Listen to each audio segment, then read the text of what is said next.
Doctora Elena Ríos, una arqueóloga forense de 39 años de edad, estaba supervisando la restauración del antiguo monasterio de Santa María de la Gracia, esa fría mañana de febrero de 2024. El proyecto de conservación estaba en marcha desde hacía 6 meses. La misión era preservar la estructura del siglo XVII. Llevaba días analizando la composición del mortero en la pared trasera del altar Mayoere cuando notó una anomalía. Fue entonces cuando su mano, al pasar por una sección, sintió una vibración hueca. Al principio pensó que era una sección débil de la mampostería. Era común en edificios tan antiguos, pero al golpear con un pequeño martillo de caucho, el sonido resonó de una manera extraña. No era el eco de una pared vacía, era algo más denso. Cuando sus asistentes retiraron una tabla suelta del retablo, la doctora Ríos se dio cuenta de que lo que había detrás era un espacio oculto. Un pasadizo estrecho conducía a una celda secreta. Lo que había encontrado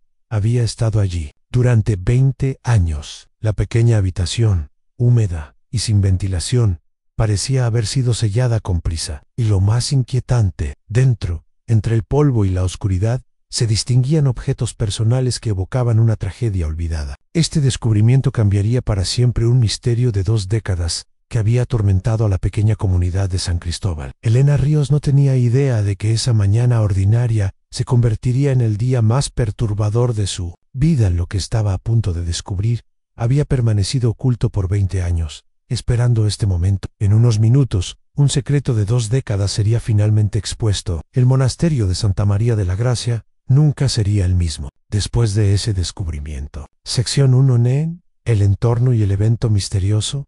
Era el otoño de 2004. El monasterio de Santa María de la Gracia se alzaba imponente sobre la colina, a las afueras del pequeño pueblo de San Cristóbal. Su arquitectura de piedra oscura y sus altas torres le daban un aire de solemnidad y misterio. El lugar, aunque antiguo, no era ajeno a la vida moderna. Cada año, una selecta cohorte de estudiantes de teología era invitada a pasar un semestre allí. Ellos estudiaban antiguos manuscritos y profundizaban en la historia eclesiástica. Ese año, 4 estudiantes destacaban por su intelecto y su compromiso. Estaba Gabriel Espinosa, un joven de 22 años. Él era conocido por su curiosidad insaciable y su pasión por los textos antiguos. Sofía Vargas, de 21 años, era una prometedora historiadora. Su meticulosidad para el detalle era asombrosa. Ricardo Beltrán Duventaters era el más pragmático del grupo. Él siempre buscaba explicaciones lógicas. Y Laura Méndez,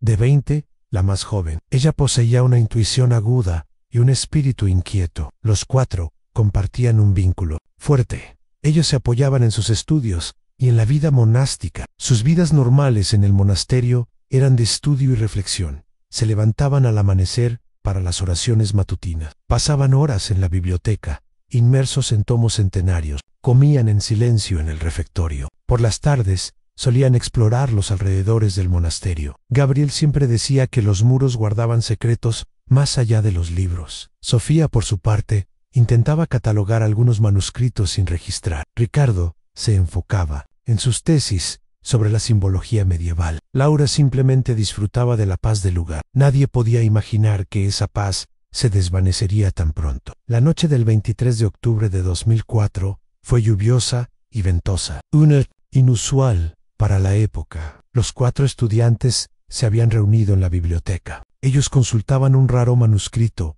sobre rituales ancestrales de la región. El padre superior, Padre Ignacio, les había advertido sobre la hora de cierre, pero los jóvenes, absortos en su investigación, pidieron un poco más de tiempo. El padre Ignacio, conocido por su indulgencia, accedió con una sonrisa. Él les dijo que cerraran la biblioteca con cuidado. Fue la última vez que alguien los vio. A la mañana siguiente, el silencio en el monasterio era inusual. El padre Ignacio notó la ausencia de los 4 estudiantes en el desayuno, también en las oraciones matutinas. Pensó que se habrían quedado dormidos o habrían salido temprano. Pero cuando sus habitaciones fueron revisadas, estaban vacías. Sus efectos personales permanecían intactos. Parecía que simplemente se hubieran desvanecido en el aire. Las puertas de la biblioteca estaban cerradas. No había señales de forzamiento. La ventana principal estaba rota. Parecía que la tormenta de la noche anterior la había dañado. Pero no había indicios de entrada o salida. La confusión inicial pronto se transformó en pánico. Una búsqueda exhaustiva comenzó. Los monjes recorrieron cada rincón del monasterio, también las cuevas cercanas y los bosques circundantes. La policía de San Cristóbal fue alertada. Los agentes llegaron con perros de búsqueda. La Guardia Civil peinó la zona durante días, pero no encontraron ni rastro, ni una pisada, ni una prenda, ni una nota. Era como si la tierra se los hubiera tragado. Los medios de comunicación locales cubrieron la historia. La death de los 4 estudiantes del monasterio se convirtió en un misterio nacional. Los padres de los jóvenes llegaron al lugar. Su desesperación era palpable. Se realizaron vigilias y oraciones. La comunidad se unió en la esperanza. Pero la esperanza disminuyó con cada día que pasaba sin noticias. Lo que se perdió fue la vida de 4 jóvenes prometedores. ¿Quién los tomó y por qué permanecía como una pregunta sin respuesta?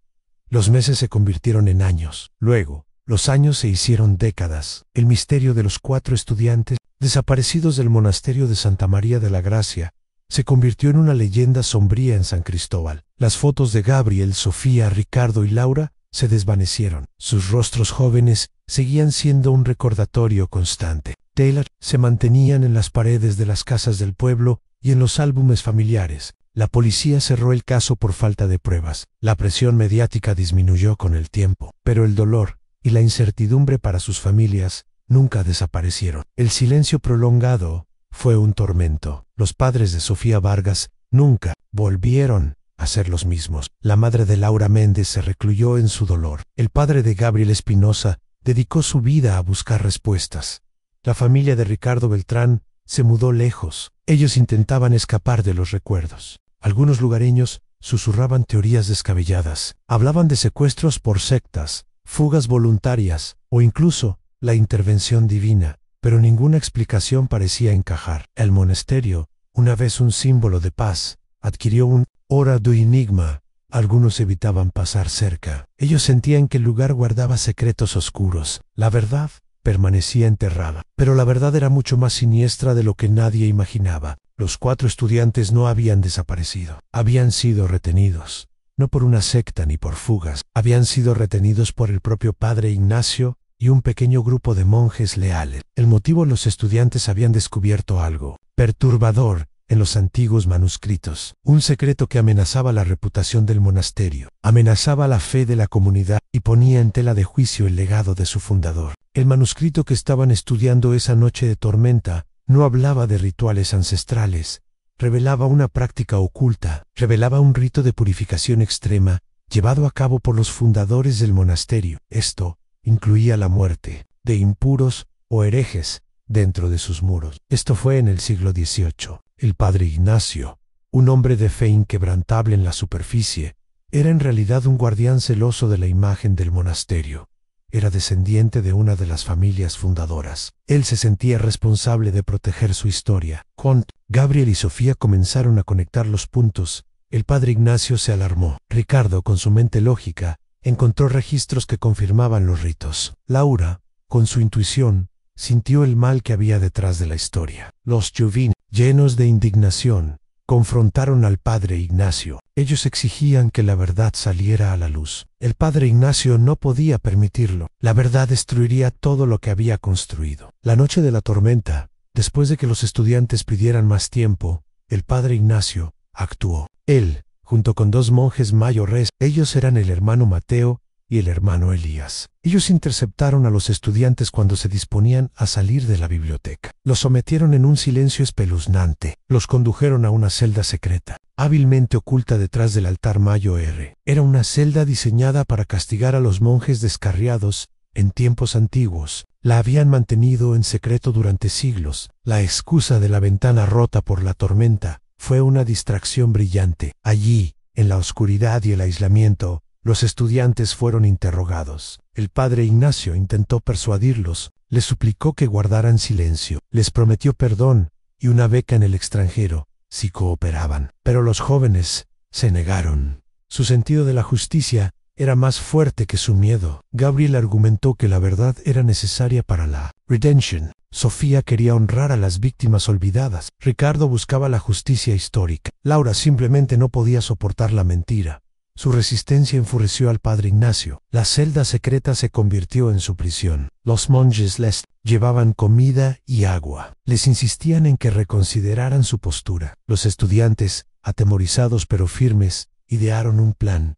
Tenían que dejar un rastro. Sofía usó un carboncillo para dibujar los símbolos que habían descubierto en el manuscrito en las paredes. Eran símbolos de castigo y ocultamiento. Gabriel y Ricardo rasgaron sus libros de estudio.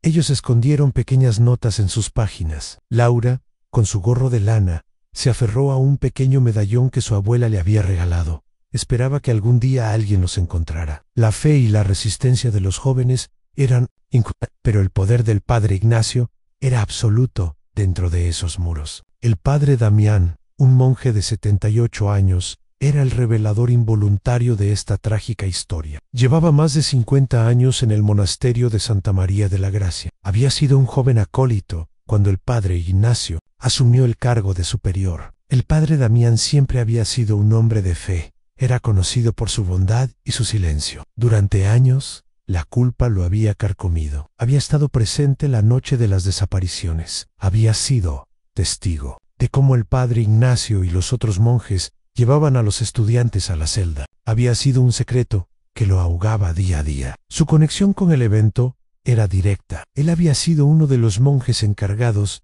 de llevar alimento a los jóvenes. Lo hacía en los primeros días del encierro. Había visto el miedo en sus ojos, también su determinación, pero el miedo a la autoridad y la obediencia monástica lo habían paralizado. El padre Ignacio había amenazado con excomunión, también con la destrucción de su familia si el secreto se revelaba. El padre Damián, un hombre sencillo, creyó esas amenazas. El peso de lo que sabía lo envejeció prematuramente. Cada que pasaba era una carga más pesada para su alma. La verdad estaba a punto de salir a la luz debido a la debilidad de su salud.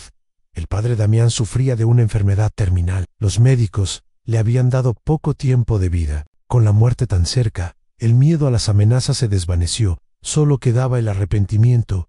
Quería morir en paz. Quería que su alma estuviera limpia. La idea de llevarse ese secreto a la tumba era insoportable. Necesitaba confesar. Necesitaba que las familias supieran la verdad. El día que la doctora Elena Ríos encontró la anomalía en la pared del altar, el padre Damián estaba en su lecho. Su mente estaba nublada por la fiebre, pero escuchó el ajetreo. Escuchó el sonido de los martillos y las voces. Unread, esperanza, cruzó su mente. Era la señal que había estado esperando. La excavación cerca del altar le dio la excusa perfecta. El hermano Andrés, un joven monje, lo atendía. Él notó la agitación del anciano. El padre Damián, con voz apenas audible, le pidió que llamara a la doctora Ríos. Cuando Elena llegó a su celda, el padre Damián la miró con ojos llenos de lágrimas. Doctora, susurró, hay mucho más en la celda. No fue un descubrimiento accidental. Yo sé lo que hay dentro. He cargado con este secreto por 20 años. No puedo morir sin decir la verdad. Su voz se quebró. Elena, sorprendida, escuchó con atención. El padre Damián comenzó a relatar la historia. Lo hizo con dificultad, pero con una claridad impactante. Detalló cómo el padre Ignacio y los otros monjes habían encerrado a los estudiantes.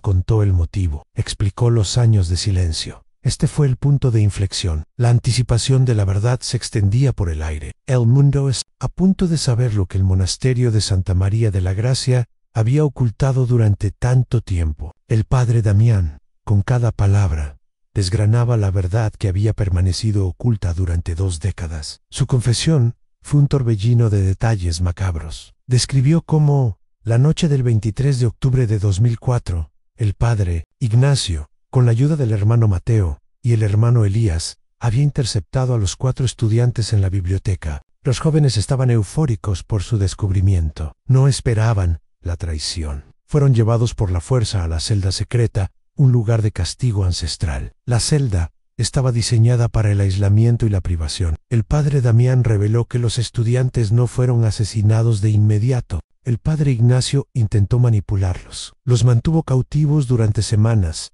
Les daba raciones mínimas de comida y agua. Los amenazaba con la excomunión. Los monjes intentaban que se retractaran de sus hallazgos. También los monjes intentaban que prometieran silencio. Gabriel, Sofía, Ricardo y Laura se mantuvieron firmes. Su espíritu no se doblegó. Los jóvenes discutían sobre la moralidad de ocultar una verdad tan oscura. Ellos argumentaban que las víctimas de los antiguos ritos merecían ser honradas. La verdad debía ser conocida. El padre Damián narró cómo la desesperación del padre Ignacio creció con cada día que pasaba. La noticia de las desapariciones se había extendido. La policía investigaba el monasterio. El padre Ignacio temía que los estudiantes, en su desesperación, gritaran o que alguien los encontrara. Fue entonces cuando tomó la decisión final, la decisión de silenciarlos para siempre. No fue un acto de violencia explícita, fue una omisión brutal. El suministro de alimento y agua fue cortado. Los jóvenes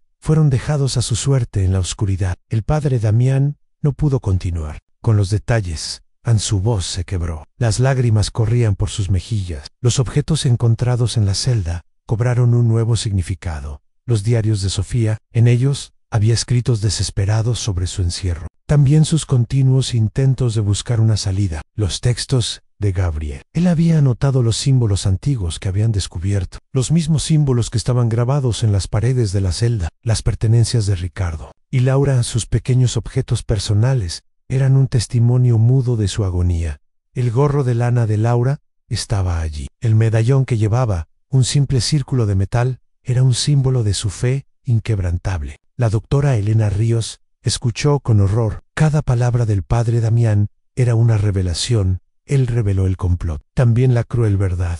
No se trataba de una desaparición misteriosa. Era un encubrimiento premeditado, una conspiración. Dentro de los muros sagrados, el padre Ignacio, el líder respetado de la comunidad, era el arquitecto de esa tragedia. El hermano Mateo y el hermano Elías eran sus cómplices. Ellos habían ayudado a sellar la celda. Ellos también se habían asegurado de que nadie los encontrara. La verdad era que los 4 estudiantes habían perdido sus vidas en esa celda. Su muerte se debió a la sed y el hambre. La policía de San Cristóbal fue notificada de inmediato. El comisario Ramos, un hombre ya retirado que había trabajado en el caso original, fue contactado.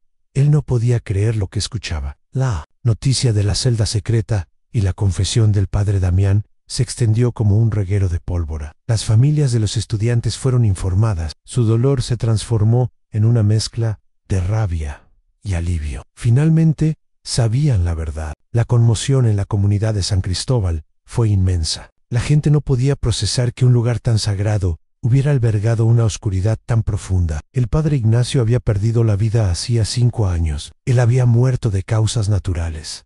Los hermanos Mateo y Elías aún vivían en el monasterio. Ellos fueron detenidos de inmediato. La verdad, aunque dolorosa, finalmente había salido a la luz. La comunidad estaba impactada. El silencio de 20 años había sido roto de la manera más brutal posible. La revelación de la celda secreta y la confesión del padre Damián desencadenaron una serie de eventos que sacudieron los cimientos del monasterio de Santa María de la Gracia y la comunidad de San Cristóbal. Los hermanos Mateo y Elías, ancianos y frágiles, fueron arrestados de inmediato. Su participación en el encubrimiento fue innegable.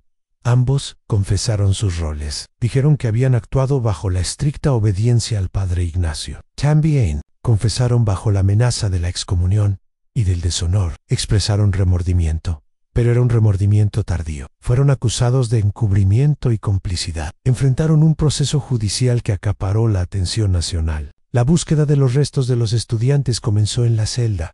Los forenses trabajaron con meticulosidad. Encontraron los restos óseos de los 4 jóvenes. Estaban juntos, un testimonio final de su unión incluso en la muerte. Los objetos personales encontrados, incluyendo los diarios y el medallón de Laura, fueron pruebas cruciales. La identificación de los restos fue confirmada a través de pruebas de ADN. Esto proporcionó un cierre a las familias, un cierre que habían esperado por 20 años. El reencuentro de los padres con los restos de sus hijos fue desgarrador. Fue un momento de profunda tristeza. También fue un momento de liberación. El padre Damián, en sus últimos días, fue visitado por las familias. Él pidió perdón. Lo hizo con lágrimas en los ojos. Expresó su arrepentimiento por su silencio. La madre de Laura Méndez, con el corazón roto, lo perdonó. Ella dijo que la verdad era un regalo. Las otras familias, aunque heridas, también reconocieron su valentía tardía. El padre Damián falleció una semana después. Su muerte fue con la conciencia en paz. La suya fue una vida marcada por un secreto,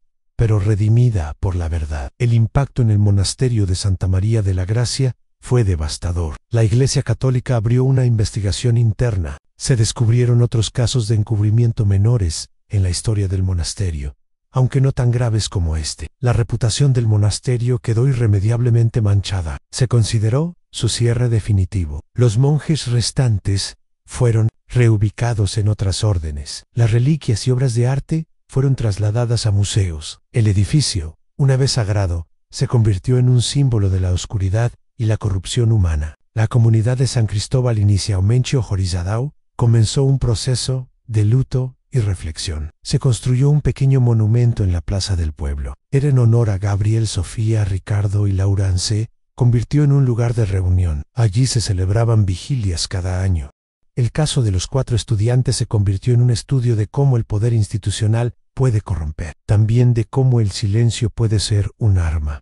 La verdad había prevalecido, pero el costo había sido inmenso. El monasterio ya no sería un lugar de fe ciega, sería un recordatorio constante de la necesidad de la transparencia y de la justicia. La comunidad entendió que incluso los lugares más sagrados pueden ocultar secretos, y que la búsqueda de la verdad nunca, la comunidad de San Cristóbal nunca se recuperó del todo, pero encontró una nueva forma de coexistir con su historia. El monasterio de Santa María de la Gracia permanece en pie. Sus muros ahora resuenan con una verdad dolorosa, no solo con ecos de oraciones. El edificio fue desconsagrado. El gobierno local lo adquirió Ansé, transformó en un centro de memoria, un lugar donde se enseñan las historias de aquellos que perdieron sus vidas por la verdad, y donde se discute la importancia de la rendición de cuenta. Las familias de Gabriel, Sofía, Ricardo y Laura encontraron una paz relativa. Ellos se convirtieron en defensores de la transparencia. Ellos también se volvieron en la búsqueda de la justicia en casos de desapariciones. Su sufrimiento se transformó en un legado de esperanza. La resiliencia humana demostró ser más fuerte que la oscuridad de un secreto bien guardado. La historia del monasterio se convirtió en una advertencia sombría. Fue una advertencia sobre el peligro de la autoridad sin supervisión y la facilidad con la que la verdad puede ser enterrada. Pero también fue una historia de redención. La confesión del padre Damián Anque Tardía fue un faro de luz en la oscuridad. Su acto final de valentía permitió que la verdad saliera a la luz. Permitió que se hiciera justicia, aunque el mal se haya manifestado en un lugar sagrado. La fe en la justicia y la bondad humana encontró una manera de abrirse paso. La memoria de los 4 estudiantes perdura. Ellos son un recordatorio de que la verdad siempre busca su camino, por más que se intente silenciarla. El monasterio de Santa María de la Gracia, ahora vacío de monjes, sigue contando su historia. Es una historia de pérdida. Es una historia de encubrimiento. Y es una historia de la inquebrantable búsqueda de la verdad.